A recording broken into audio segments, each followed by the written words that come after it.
Now to implement the full subtractor circuit. So to start with, we have an AND gate chip, an XOR gate chip, an inverter chip, and an OR gate chip. Also, the VCC is connected to the positive rails on both breadboards, as well as the negative rails have been connected to the ground. So I will begin by connecting each of the chips to the positive VCC.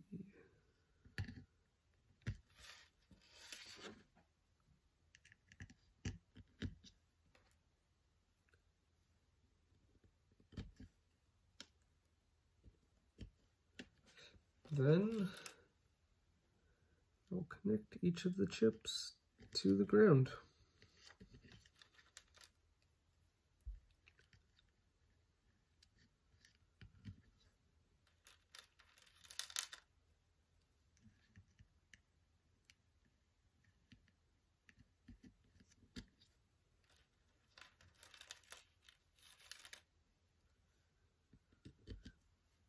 Okay, so then we move on to our inputs. For our first input, it is from switch 1 and it connects to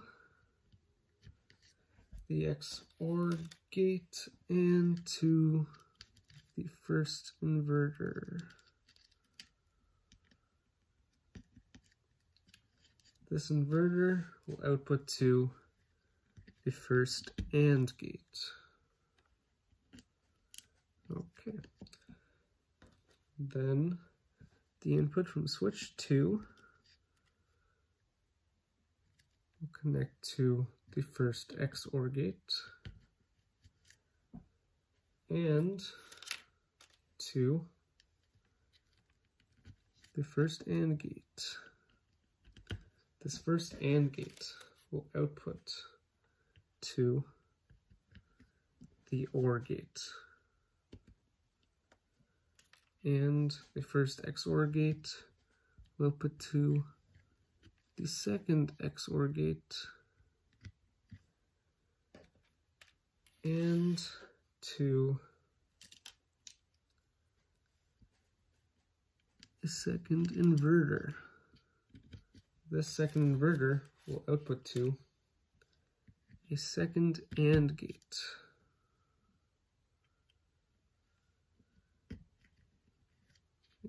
Then we move on to our final input from switch 3,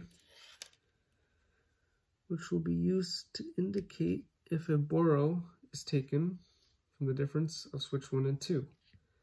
So switch 3 connects to the second XOR gate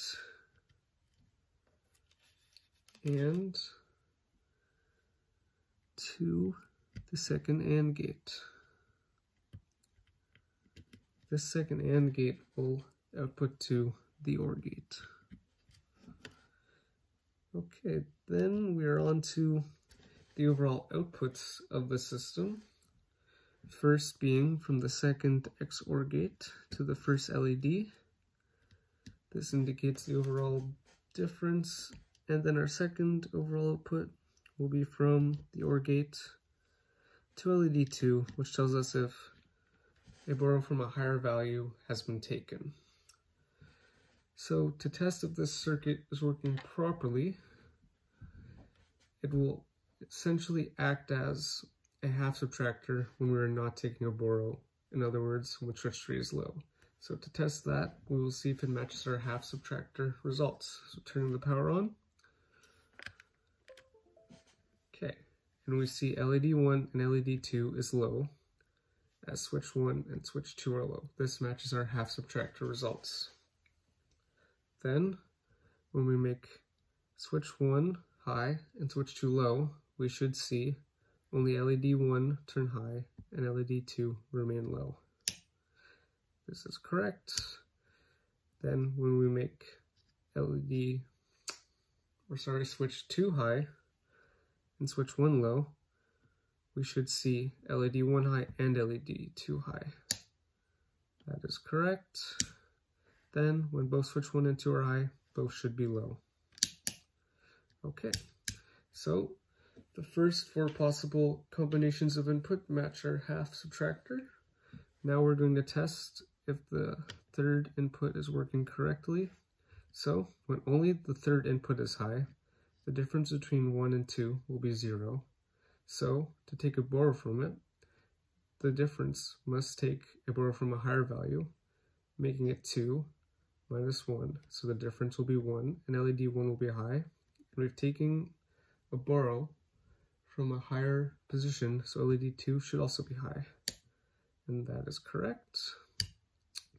Then, when switch 2 and switch 3 are high, this will be 1, and it had borrowed from a higher value, and then 1 minus 1 will be 0, so our difference will be 0, and we have borrowed from a higher value throughout the process, so LED 1 should be low, and LED 2 should be high. And that is correct. Then when we have switch 1 high, and switch 3 high, and switch 2 low, the difference between 1 and 2 is 1. Subtracting 1 from 1 due to taking a borrow will lead to a difference of 0.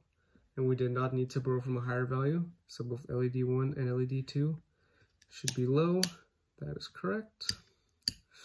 Then, when all 3 switches are high, the difference between 1 and 2 will be 0. So we must take a borrow from a higher value to be able to take a borrow. So the difference will become 2 minus 1, LED 1 will be high, and we did take a borrow, so LED 2 should be high. And that is correct. So it seems this circuit is working.